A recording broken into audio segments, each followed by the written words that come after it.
आज का जो बहुत ही कार्यक्रम बालाजी जैसे जीत, हम सब लोग बहुत भाग्यशाली हैं भी हमें यहाँ आने का मौका मिला। जब भगवान का नाम कोई भी समिति मिलती है वो तो भाग्यशाली होती है भी उन्होंने इतना बड़ा कार्य करा। बस जितने लोग वहाँ पे आके सुनते हैं इस कीर्तन को वो भी भगवान का रूप लिए होते हैं, वो भी उतने ही भाग्यशाली होते हैं। देखो इतने बड़े बठिंडा में, इतने बड़े इलाके में हम सबको मौका मिला, तो भगवान का कहीं ना कहीं हमारे ऊपर हाथ है, हमारे परिवारों के ऊपर हाथ है, हमारे मोहल्ले के ऊपर हाथ है, उनका आशीर्वाद है, तो हमें यहाँ आने का सबको मौका मिला। हम सब बड़े भाग्यशाली हैं भी यहाँ आने का हमें मौका मिला और इस कीर्तन को सुनने का, इनके लफ्ज़ों के थ्रू, इनके गानों के थ्रू हमें वो जो रस मिलता है, वो रस को हम प्राप्त करते हैं। वो भगवान का एक रूप ही होते हैं। जब कोई गाता है, जब कोई बताता है भगवान के बारे में, वो सबसे भगवान ही होते हैं। उस समय में भगवान उसमें वास कर जाते हैं। दुख और सुख दो चीजें हैं, वो हमेशा सब में आते हैं। ऐसा कोई बड़े से बड़ा राजा नहीं मिला मेरे को आज तक, ना मैं कह रहा हूँ भगवान भी आप देख लो, उनको भी दुख और सुख मिलता ही है, चाहे वो छोटा है चाहे बड़ा है, जो उससे बड़ा है। मैं कह रहा हूँ हम तो एक साधारण जीवन व्यतीत कर रहे हैं, जो भगवान है उनको भी दुख सुख मिला है। पर जब दुख मिलता है, दुख में भी भगवान का नाम याद करते हैं, सुख में भी जब भगवान का नाम याद करते हैं तो दुख हमेशा कम हो जाता है, बट मिलता जरूर है। वही हमें सिखाता है कि सुख क्या चीज है। अगर दुख ना मिले तो सुख का पता ही नहीं चलता सुख है कि नहीं। जब दुख मिलता है तो पता चलता है कि ये सुख है। जब हम आगे हैं तो अगर पीछे 10 लोग हैं तो पता चलता है हम आगे, अगर पीछे कोई है ही नहीं तो अब आगे की सुख की नहीं। तो इस चीज के लिए मैं आप सबका बहुत बहुत आभारी हूँ, धन्यवाद करता हूँ कि आप सबने समय निकाल के आज के इस प्रोग्राम में आप आए और आपने योगदान दिए। रही बात जेब की, जेब तो भगवान की लगवाओ, हनुमान जी की लगाओ, बालाजी की जेब लगाओ, सारे बठिंडा में लगनी चाहिए, आपकी भी लगनी चाहिए। तो जेब लगनी चाहिए तो श्री राम की लगनी चाहिए, बालाजी की लगनी चाहिए, शिव परिवार की लगनी चाहिए। जेब लगाओ तो भगवान की लगवाओ। हम तो बहुत छोटे से, बहुत नाखून है, नाखून भगवान, नाखून भी बहुत बड़ा होगा भगवान का, हम तो उससे भी छोटे हैं। तो जब मांगना है तो बड़ा मांगो, ये क्या मांगा हमने, तो भगवान देने वाला आपको पता भी नहीं चलता। भगवान जब देता है वो कहते हैं चप्पड़ फाड़ के देता है। तो आगे से जब ये मांगो तो भगवान की मांगो। हम लोग जैसे इन्होंने बताया, मेरे साथ के बारे में बताया, मैं अपनी तरफ से, अपने परिवार की तरफ से इतना ही कहना चाहूँगा। बठिंडा से हमारा बड़ा प्रेम है।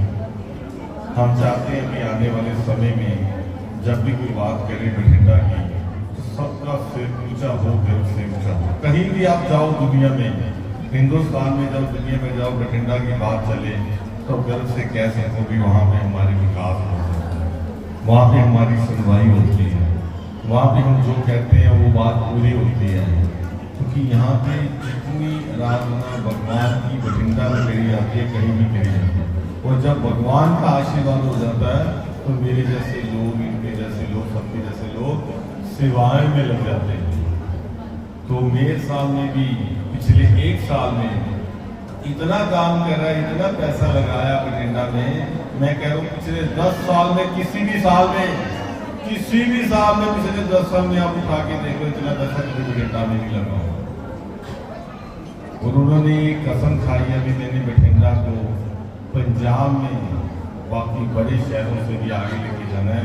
जब बात हो किसी पंजाब में किसी शहर की, तो आने वाले टाइम में बठिंडा की बात शुरू हो।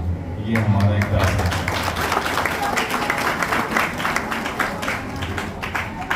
इसलिए आज हम सब लोग जुड़ रहे हैं, भगवान का नाम ले रहे हैं, तो हम आज भगवान से अरदास करें कि भगवान ऐसे लोगों को आगे लेके जाना जो हम सब का ध्यान रखे, बठिंडा का विकास का ध्यान रखे, बठिंडा को आगे ले जा सके। भगवान ऐसे लोगों को बठिंडा को दो, ऐसे लोगों को आगे लेके जाओ भगवान से ऊपर कोई नहीं है। अगर भगवान से सच्चे दिल से मांगोगे तो भगवान पक्का देगा, मैं कह रहा हूं। और पिछले 1-1.25 साल में जो मेहनत हमारे परिवार ने आप सबके साथ के साथ करी है, वो मेहनत भूलने वाली नहीं है, कभी भूली नहीं जा सकती। मैं एक बार फिर आप सबका धन्यवाद करूँगा कि आज का जो माहौल है, अभी का जो माहौल है वो बहुत ही अच्छा, और भगवान का हम नाम ले रहे हैं, बहुत अच्छा माहौल है। मैं फिर माइक भाई साहब को देता हूँ, उनसे बड़ा प्रेम है। ये जब भी गाते हैं इतना अच्छा गाते हैं और भगवान के साथ जोड़ देते हैं हम सबको। ਅੱਜ ਦੇ ਇਹ ਪ੍ਰੋਗਰਾਮ ਜੋ ਸਮਿਤੀ ਦਵਿੰਦਰ ਬਾਬਾ ਜੀ ਤੇ ਸੁਸ਼ੀਲ ਜੀ ਤੇ ਉਹਨਾਂ ਦੇ ਸਾਰੇ ਸਾਥੀਆਂ ਵੱਲੋਂ ਜੋ ਕਰਾਇਆ ਜਾ ਰਿਹਾ ਹੈ, ਇਹ ਬਹੁਤ ਹੀ ਸ਼ਲਾਘਾਯੋਗ ਕੰਮ ਹੈ। ਕਿਉਂਕਿ ਜਦੋਂ ਰੱਬ ਦਾ ਨਾਮ ਸਮਿਤੀ ਲੈਂਦੀ ਹੈ ਤਾਂ ਕਿੰਨੇ ਲੋਕ ਉਹਨਾਂ ਨੂੰ ਨਾਲ ਮਿਲ ਕੇ ਜੁਲ ਕੇ ਉਹਨਾਂ ਦਾ ਸਾਥ ਦਿੰਦੇ ਨੇ। ਉਹ ਸਾਰੇ ਹੀ ਰੱਬ ਦਾ ਰੂਪ ਹੋ ਜਾਂਦੇ ਨੇ। ਰੱਬ ਦਾ ਰੂਪ ਇਸੇ ਹੋ ਜਾਂਦੇ ਨੇ ਕਿ ਰੱਬ ਦੇ ਭਜਨਾਂ ਦੇ ਵਿੱਚ ਉਹ ਸਮਾ ਜਾਂਦੇ ਨੇ, ਉਸ ਨੂੰ ਇੰਨਾ ਕੁ ਜ਼ਿਆਦਾ ਇੰਜੋਏ ਕਰਦੇ ਨੇ, ਉਹ ਭੁੱਲ ਜਾਂਦੇ ਨੇ ਦੁੱਖ ਸੁੱਖ ਪਰਿਵਾਰ, ਉਹ ਰੱਬ ਦੇ ਨਾਲ ਜੁੜ ਜਾਂਦੇ ਨੇ। ਤਾਂ ਮੈਂ ਫਿਰ ਇੱਕ ਵਾਰੀ ਸਾਰੇ ਇੱਥੇ ਲੋਕਾਂ ਦਾ ਆਇਆਂ ਦਾ, ਦਵਿੰਦਰ ਬਾਬਾ ਜੀ ਦਾ, ਸੁਸ਼ੀਲ ਜੀ ਦਾ, ਦੋਨੋਂ ਜਿੰਨੇ ਵੀ ਸਾਥੀ ਹੈ, ਸਾਡੇ ਚੇਅਰਮੈਨ ਸਾਹਿਬ ਰਾਜਨ ਜੀ ਦਾ, ਬੰਟੀ ਜੀ ਦਾ, ਸਭ ਦਾ ਬਹੁਤ ਬਹੁਤ ਆਭਾਰੀ ਹਾਂ ਵੀ ਉਹਨਾਂ ਨੇ ਮਿਲ ਜੁਲ ਕੇ ਇਸ ਤਰ੍ਹਾਂ ਦਾ ਪ੍ਰੋਗਰਾਮ ਕਰਾਇਆ। ਔਰ ਇਸ ਪ੍ਰੋਗਰਾਮ ਦੇ ਨਾਲ ਮੈਂ ਫਿਰ ਦੁਬਾਰਾ ਕਹਿਣਾ ਕਿ ਜਦੋਂ ਲੋਕ ਆਉਂਦੇ ਨੇ ਬਹੁਤ ਹੀ ਜ਼ਿਆਦਾ ਮਿਲ ਜੁਲ ਜਾਂਦੇ ਨੇ ਤੇ ਰੱਬ ਇਹਨਾਂ ਸਾਰਿਆਂ ਨੂੰ ਖੁਸ਼ੀ ਦਾ ਆਸ਼ੀਰਵਾਦ ਬਣਾਏ ਰੱਖੇ, ਤਾਂ ਕਿ ਇਹ ਸਾਡਾ ਪੂਰਾ ਬਠਿੰਡਾ ਖੁਸ਼ੀ ਦੇ ਮਾਹੌਲ 'ਚ ਰਹੇ। ਮੈਂ ਇਹ ਫਿਰ ਬਾਲਾ ਜੀ ਤੋਂ ਹੀ ਅਰਦਾਸ ਕਰਦਾ ਵੀ ਬਠਿੰਡੇ ਦੇ ਵਿੱਚ ਬਾਲਾ ਜੀ ਮਹਾਰਾਜ ਖੁਸ਼ੀਆਂ ਭਰਿਆ ਮਾਹੌਲ ਰੱਖੇ ਤੇ ਦੁੱਖ ਤੋਂ ਦੂਰ ਰੱਖੇ। ਹਾਂਜੀ ਰਾਜਨ, ਖੁਸ਼ੀ ਦੀ ਗੱਲ ਹੈ ਕਿ ਅੱਜ ਜੋ ਹਨੂੰਮਾਨ ਮੰਦਰ ਜੀ ਪਟੇਲ ਨਗਰ ਦੇ ਵਿੱਚ ਜੋ ਬਾਲਾ ਜੀ ਦਾ ਕੀਰਤਨ ਕੀਤਾ ਜਾ ਰਿਹਾ ਹੈ, ਅਸੀਂ ਬੜੇ ਭਾਗਾਂ ਵਾਲੇ ਹਾਂ ਕਿ ਸਾਨੂੰ ਇੱਥੇ ਪਹੁੰਚਣ ਦਾ ਮੌਕਾ ਮਿਲਿਆ। ਮੈਂ ਸਾਰੀ ਜਿਹੜੀ ਪ੍ਰਬੰਧਕ ਕਮੇਟੀ ਹੈ ਮੰਦਰ ਦੀ, ਉਹਨਾਂ ਨੂੰ ਵਧਾਈ ਦਿੰਦਾ ਅਤੇ ਉਹਨਾਂ ਦਾ ਧੰਨਵਾਦ ਵੀ ਕਰਦਾ ਕਿ ਸਾਨੂੰ ਇੱਥੇ ਮੌਕਾ ਦਿੱਤਾ ਉਹਨਾਂ ਨੇ, ਅਤੇ ਪਰਮਾਤਮਾ ਜੀ ਦਾ ਆਸ਼ੀਰਵਾਦ ਲਿਆ, ਬਾਲਾ ਜੀ ਦਾ ਆਸ਼ੀਰਵਾਦ ਲਿਆ। ਅਤੇ ਮੈਂ ਸਾਰੀ ਸੰਗਤ ਨੂੰ ਬਹੁਤ ਬਹੁਤ ਵਧਾਈ ਦਿੰਦਾ ਅਤੇ ਬਾਲਾ ਜੀ ਅੱਗੇ ਅਰਦਾਸ ਕਰਦਾ, ਪ੍ਰਾਰਥਨਾ ਕਰਦਾ ਕਿ ਸਾਰੀ ਸੰਗਤ ਨੂੰ ਖੁਸ਼ੀਆਂ ਬਖਸ਼ੇ, ਚੰਗੀ ਸਿਹਤ ਬਖਸ਼ੇ ਤੇ ਤਰੱਕੀ ਬਖਸ਼ੇ। ਬਹੁਤ ਬਹੁਤ ਵਧਾਈ ਸਾਰਿਆਂ ਨੂੰ।